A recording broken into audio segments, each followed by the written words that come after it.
கிறிஸ்துவில் பிரியமானவர்களே, ஆண்டவராகிய இயேசு கிறிஸ்துவின் நாமத்தினாலே நான் உங்களை வாழ்த்தி ஆசீர்வதிக்கிறேன். 2 கொரிந்தியரின் புத்தகம் 4ஆம் அதிகாரம் 6ஆம் வசனத்திலிருந்து ஒரு சத்தியத்தை அறிந்தவர்களாய் தேசங்களை கலக்கும்படியாக தேவன் நமக்கு தந்த கிருபையை நாம் பெற்றுக்கொள்ளும்படியாக ஆண்டவருடைய கரத்தில் ஒப்படைப்போம். நாம் ஒவ்வொருவரும் தேவன் நல்லவர் நல்லவர் என்று சொல்லி அவரே ஆராதிக்கின்ற கிருபை தேவன் கொடுத்திருக்கிறார் பாருங்களேன். அதற்காக நாம் ஆண்டவருக்கு நன்றி செலுத்த வேண்டும். நன்றாய் கவனியுங்கள். 2 கொரிந்தியர் 4ஆம் அதிகாரம் 6ஆம் வசனத்தை வாசிக்கின்ற பொழுது, இருளில் இருந்து வெளிச்சத்தை பிரகாசிக்க சொன்ன தேவனாகிய கர்த்தர் இயேசு கிறிஸ்துவின் முகத்தில் உள்ள தமது மகிமையின் அறிவாகிய ஒளியை தோன்ற பண்ணும் பொருட்டாக எங்கள் இருதயங்களிலே பிரகாசித்தார் என்று சொல்லி பவுல் ரொம்ப அழகாய் வெளிப்படுத்துறாருங்க. பவுல் எப்படி பேசுகிறார்? எங்கள் தேவனாகிய கர்த்தர் அவருடைய முகத்தில் இருக்கின்ற அந்த அற்புதமான ஆசீர்வாதங்கள், அந்த மகிமையான ஒளி இருக்கு பாருங்களேன், அதை இயேசு கிறிஸ்துவின் மூலமாக கிறிஸ்துவை நமக்காய் அனுப்பி பெற்றுக்கொள்ளும்படியாக, ரொம்ப முக்கியமான ஒரு காரியமே, கிறிஸ்துவில் வைத்து கிறிஸ்துவின் வழியாக நாம் பெற்றுக்கொள்ளும்படியாக நம்மை பிரகாசிக்க பண்ணுவதற்கு அவர் விரும்புகிறார். நல்ல அந்த வார்த்தையை புரிந்து கொள்ளணுங்க.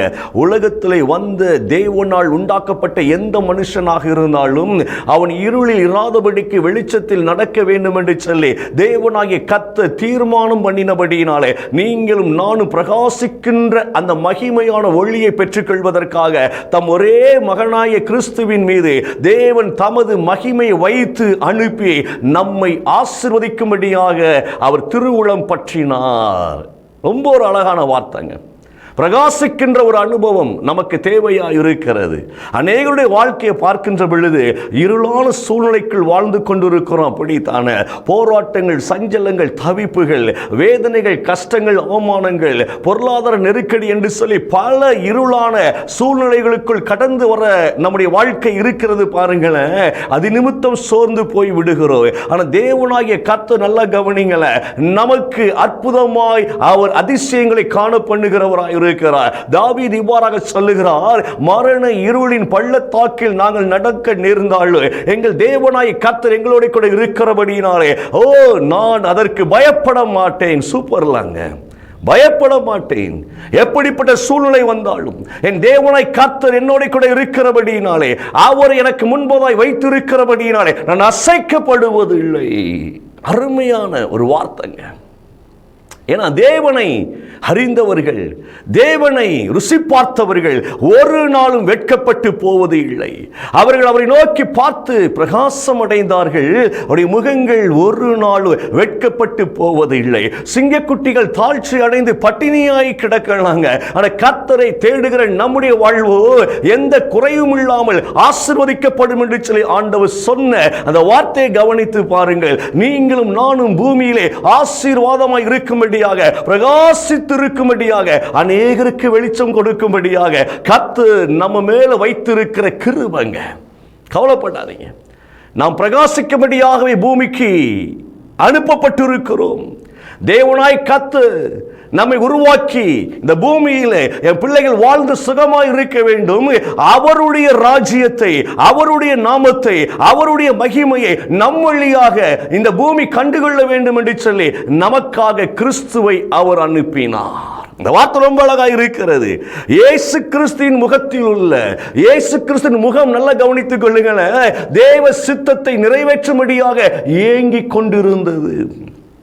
இயேசப்பாவுடைய சிந்தை, பிதா எதற்காக இந்த பூமிக்கு தன்னை அனுப்பினாரோ அதன் மீது நோக்கமாக இருந்ததுங்க. அந்த முகம் முழுக்க முழுக்க பிதாவின் சித்தத்தை நிறைவேற்றும்படியான ஒரு ஏக்கத்தோடு கூட இந்த பூமியிலே அவர் வந்து தம்முடைய காரியங்களை நடப்பித்தார். அதைத்தான் அந்த வார்த்தை ரொம்ப அழகாய் சொல்லுகிறது.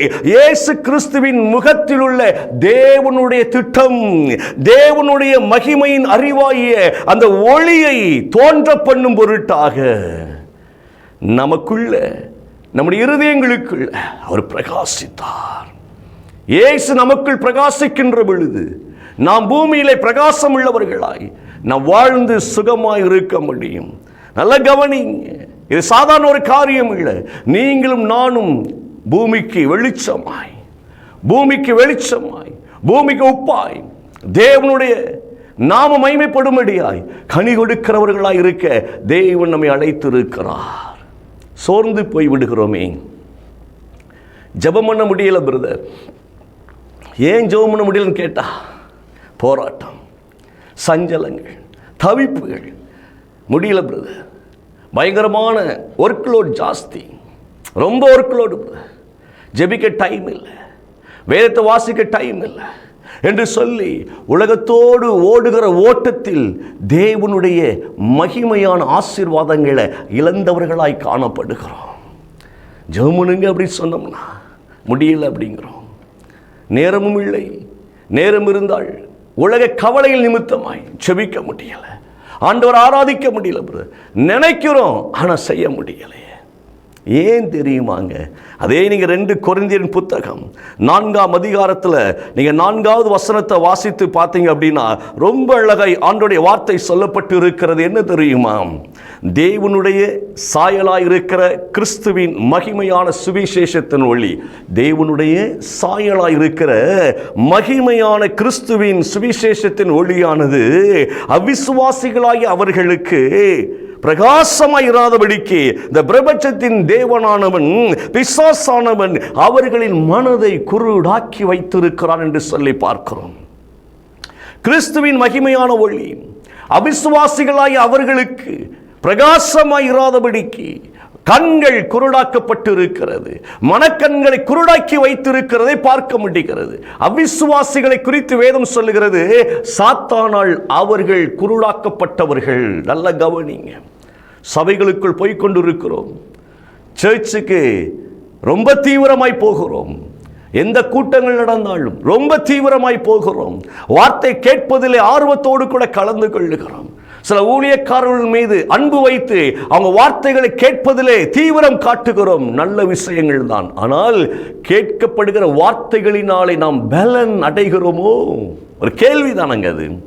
யோசித்து பாருங்களேன், எவ்வளவோ வார்த்தைகள் வந்து கொண்டிருக்கிறது, எவ்வளவோ சத்தியத்தை தேவன் பேசிக் கொண்டிருக்கிறார், நாள்தோறும் பேசப்பட்டு கொண்டிருக்கிற நம்முடைய வாழ்க்கையில் நீங்க நல்ல கவனிக்கல, அந்த வசனத்தை கேட்டு உள்வாங்கி கொண்டிருக்கும் போதே சாத்தான் தந்திரமாய் அந்த வசனத்தில் இருக்கிற அந்த மகிமையான கிறிஸ்துவினுடைய ஒளியை நாம் அடைந்து கொள்ள முடியாதபடிக்கு நம்முடைய கண்களை குருடாக்கிறதான், சிந்தையை குருடாக்கிறதா. உதாரணத்துக்கு சொல்றேன், நல்ல தேவ வார்த்தையை கேட்டுக்கொண்டிருக்கிறீங்க, திடீர்னு அந்த வார்த்தை குறித்து ஒருவரோடு பேசுகிறீங்கன்னு வச்சுக்கோங்களேன். ஆமா, அந்த ஊழியக்காரன் பெரிய ஆளு, அவன் பேச்செல்லாம் நீ கேட்டுக்கிட்டு இருக்கியாக்கும், அந்த சபை என்ன பெரிய சபையா, அந்த சபைக்குள்ள ஏன் போற, அந்த ஊழியக்காரங்க சரியில்லை, அந்த சபை சரியில்லைன்னு சொல்லி யாராவது உங்களுக்கு ஒரு வார்த்தை சொல்லிட்டாங்கன்னா நீங்க கேட்ட வசனங்கள் இருக்கு பாத்தீங்களா, அந்த வசனத்தை நீங்கள் அறிய முடியாதபடிக்கு உங்கள் இருதயம் முழுக்க பிசாசின் தந்திரங்களினால ஈர்க்கப்பட்டு அந்த வார்த்தைகளினால இழுக்கப்பட்டு கர்த்தருடைய வார்த்தையை மறுதலிக்க பண்ணும்படியான ஒரு சூழ்நிலைக்கு தள்ளப்படுகிறோமா இல்லையாங்க?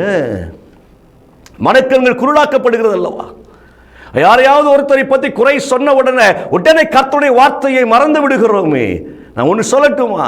இன்னைக்கு நிறைய பேர் யூடியூப் சேனல்ல தேவையில்லாத காரியங்களை எல்லாம் கேட்டு கேட்டு கேட்டு உலகத்தில் இருக்கிற ஜனத்தை நாம் எடை போட்டு பார்த்து கொண்டிருக்கிறோம். அவன் சரியானவனா சரியில்லாதவனா, இந்த சபை சரியானதா சரியில்லாததா, இந்த டாக்டரின் எப்படிப்பட்டது, இவங்க தப்பா பிரசங்கிக்கிறாங்க, இவங்க சரியா பிரசங்கிக்கிறாங்க என்று மார்க் போட்டு போட்டு போட்டு நமக்கு தேவையான மகிமையான சுவிசேஷத்தின் ஒளியை நாம் அனுபவிக்க முடியாதபடிக்கு குருடாக்கப்பட்டு இருக்கிறோம். நான் அடிக்கடி சொல்லுவேன், மற்றவர்களை ஆராய்ந்து பார்க்காதிருங்கள். தேவ வசனம் உங்களுக்கு வருகிறதோ, விசுவாசம் உள்ளவர்களாய் அந்த வசனத்தில் உள்ள ஜீவனை நீங்கள் அனுபவிக்கும்படியாக கர்த்தருக்குள் அந்த வசனத்தை வைத்து நீங்கள் உங்களை நிதானித்து பாருங்கள். கிறிஸ்து தாங்க உடைத்து தருகிறவர், வேத ரகசியங்களை உடைத்து தருகிறவர், வெண்கல தாழ்பாள்களை முறிக்கிறவர் அவர்தான், இரும்பு கதவுகளை உடைக்கிறவர் அவர்தான், அந்தகாரத்தில் இருக்கிற பொக்கிஷங்களை எடுத்து நம்முடைய கரங்களை தருகிறவர் கிறிஸ்து என்கிற உன்னதமான தேவன். அவரிடத்தில் தேவ திட்டம் இருக்கிறது, தேவனுடைய மகிமையான ஒளி இருக்கிறது.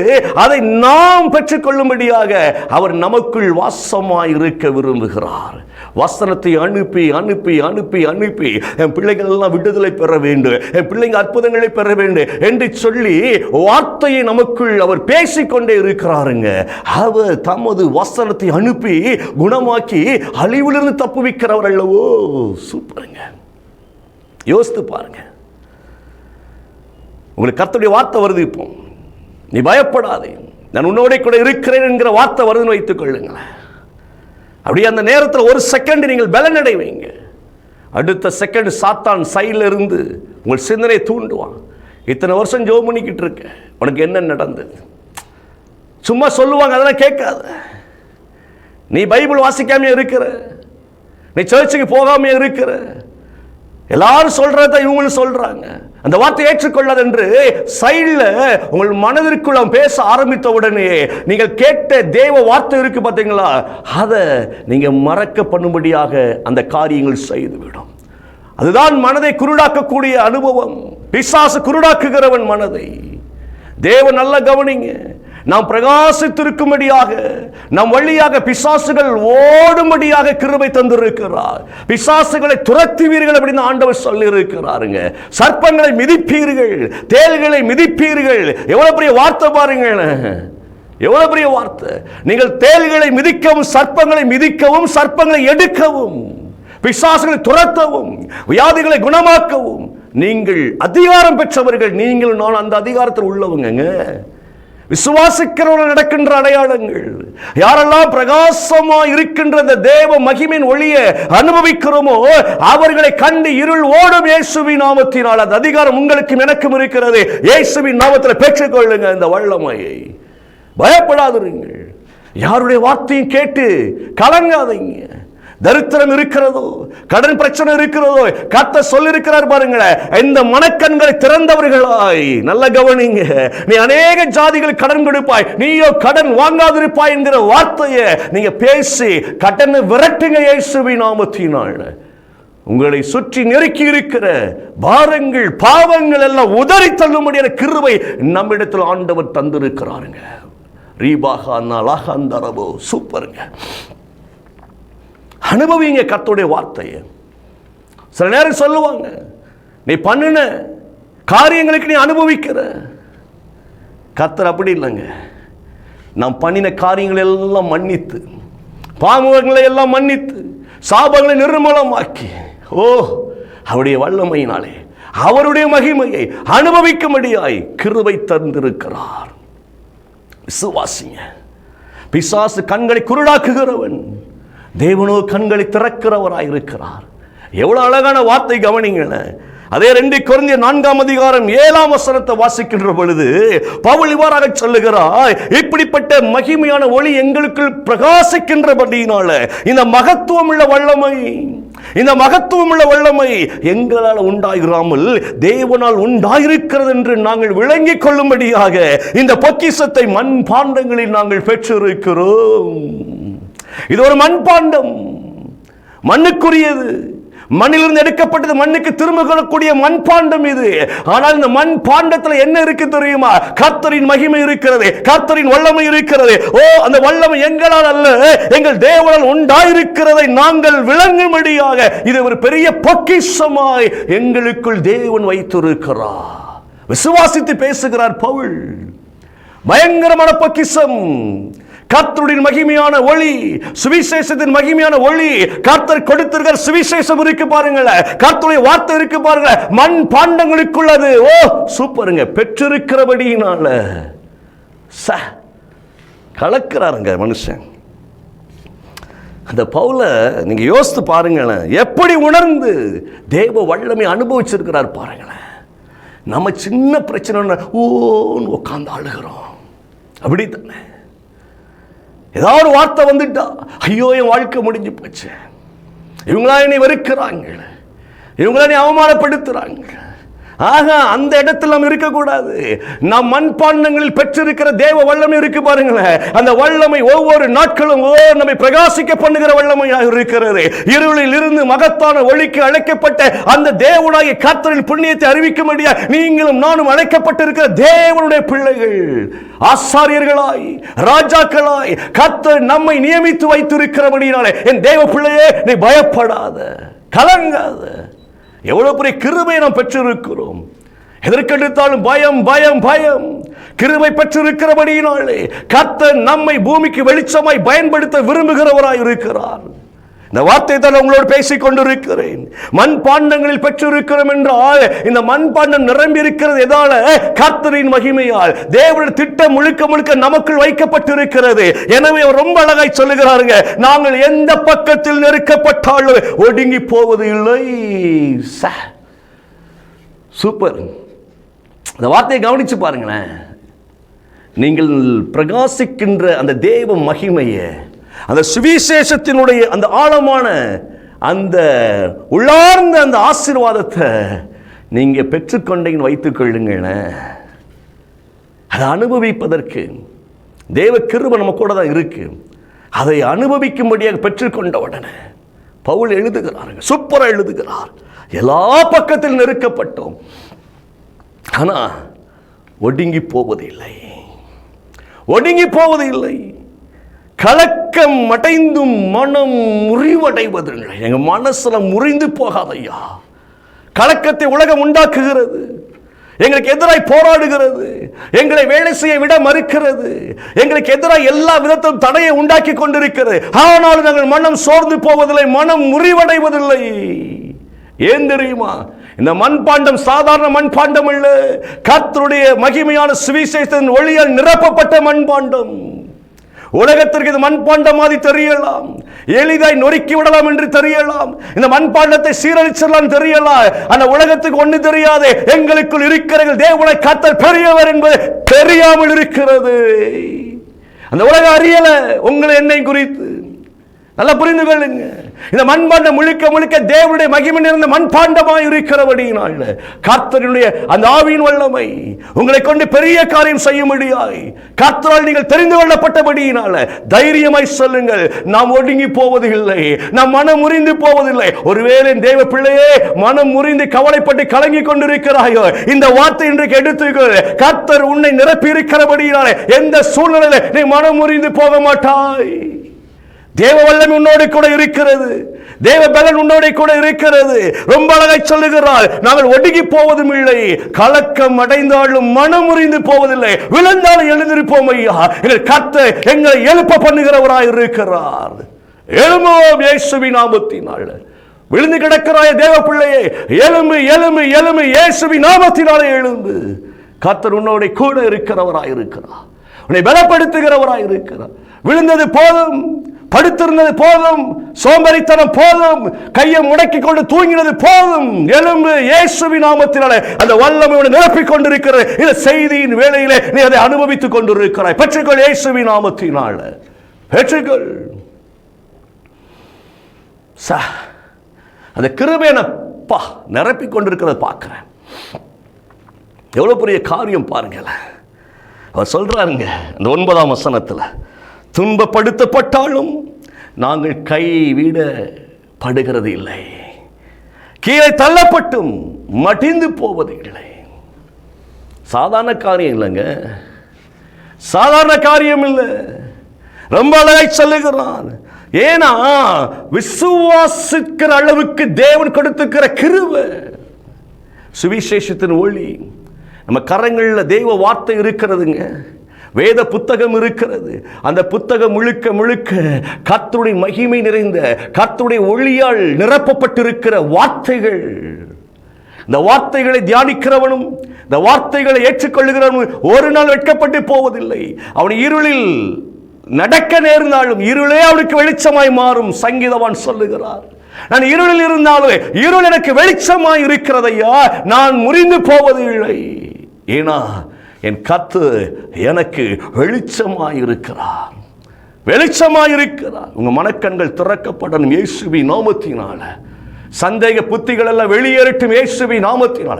எதற்கெடுத்தாலும் சந்தேகம் சந்தேகம் சந்தேகம், புருஷன் மேல சந்தேகம், மனைவி மேல சந்தேகம், யாராவது போன் பண்ணிட்ட சந்தேகம், மாமியார் மேல சந்தேகம், மருமக மேல சந்தேகம், வேலைக்கு போட அங்க சந்தேகம், ஏதோ ஒருத்தர் பேசிட்டார ஏதோ என்ன பத்தி தான் பேசுகிறார் சந்தேகம், எல்லாம் வெளியேறுவதாக இயேசுவின் நாமத்தில். சந்தேகத்தின் இருள் சாவதாக. ராகானா ரீபாலா காரா. யோசித்து பாருங்க, எந்த இடத்தில் தேவன் நம்மளை வைத்திருக்கிறார் யோசித்து பாருங்க. ரொம்ப அழகான வார்த்தை. நீங்க முறிந்து போக மாட்டீர்கள், மன ஒடிந்து போக மாட்டீர்கள். நீங்கள் மடிந்து போக மாட்டீர்கள். தேவ திட்டம் நிறைவேறுகிற வரைக்கும் உலகத்தை கலக்குவீர்கள் இயேசுவின் நாமத்தினால்.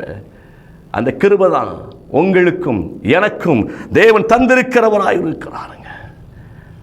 சாத்தானும் கண்களை திறந்தான், கர்த்தரும் கண்களை திறந்தார். நல்ல கவனிங்க, பிலேயாமின் கண்களை கர்த்தர் திறக்கிறார். இஸ்ரவேல் ஆசீர்வதிக்கப்பட்டது பிலேயாமுக்கு தெரிகிறது. பிலேயாம் ஜனங்களை சபிக்கும்படியாய் பாழாக்கினாள். அவர் தூண்டப்படுகிறார்.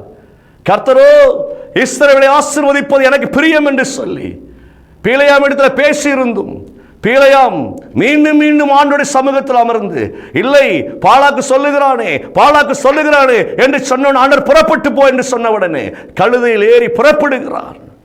போகிற வழியிலே தூதன் பட்டயத்தை உருவி கழுதைக்கு முன்பதாய் நிற்பதை கழுதை காண்கிறது. பிலேயாம் கழுதை அடிக்கின்றார். கழுதையின் வாயை கர்த்தர் திறந்தார். நல்ல கவனிங்க, கழுதையின் வாயை கர்த்தர் திறந்தார். பிலேயாமே, என்னை ஏன் அடிக்கிறாய்? நான் உனக்கு என்ன துன்பம் செய்தேன்? ஒழுங்காகத்தான் இதுவரைக்கும் உன்னோட கூட இருந்தேன், இன்றைக்கு ஏன் என்னை வதைக்கிறாய் என்று சொல்லி கழுதை கேட்டுச்சுங்க. கழுதை கேட்டுச்சு. நல்லா கவனிங்க, சில நேரங்களில் உங்களிடத்தில் இருக்கிற அடிமையை கொண்டு கர்த்தர் உங்கள் கண்களை திறப்பார். அந்த கழுதையின் வாய் திறக்கப்பட்டது. எனவே நல்ல கவனி இந்த வார்த்தையே, பிலேயாமின் கண்களும் திறக்கப்பட்டது.